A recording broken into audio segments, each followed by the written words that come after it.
దున్నపోతు పగబట్టిందట. అగో పశువుల కాపరిని చంపిన దున్నపోతట. దున్నపోతు పగబట్టిందట. ఇది ఇంట్రెస్టింగ్ వార్త. చెట్టెక్కితే కూడా వచ్చింది ఆవిడ నిలబడ్డది. జిల్లా నిర్మల్ జిల్లాలోని ఖానాపూర్ మండలం రాజూరా గ్రామానికి చెందిన పశువుల కాపరి చామన్పల్లి గంగన్నను దున్నపోతు పొడిసి చంపింది.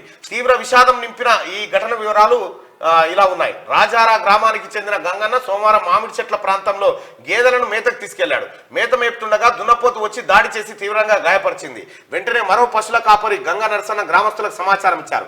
గాయపడిన గంగన్నను ఆసుపత్రికి తరలిస్తుండగా మార్గ మధ్యలో ఆయన మృతి చెందాడు. నిజంగానే దున్నపోతు పగబట్టిందా?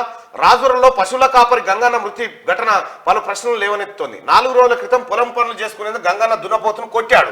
అయితే ఆ సమయంలో అక్కడ ఉన్న దున్నపోతు ఒక్కసారిగా గంగన్నను వెంబడించింది. దీంతో దగ్గరలో ఉన్న చెట్టు ఎక్కి ప్రాణాలు కాపాడుకున్నాడు. కాగా సోమవారం ఉదయాన్నే గంగన్న మళ్లీ బర్లను మేతకు తీసుకెళ్లగా అదే దున్నపోతు అతనిపై దాడి చేసి గాయపరచడం గమనార్హం. దీంతో ఆ దున్నపోతు నిజంగానే గంగన్నపై పగబట్టి దాడి చేసి చంపిందని గ్రామస్తులు అనుమానం వ్యక్తం చేస్తున్నారు. పోలీసులు మాత్రం కేసు విచారణ చేపట్టారు. అంతకంటే ముందు రోజు దున్నపోతును కొట్టినట్టు చెట్టెక్కిండు చూడు.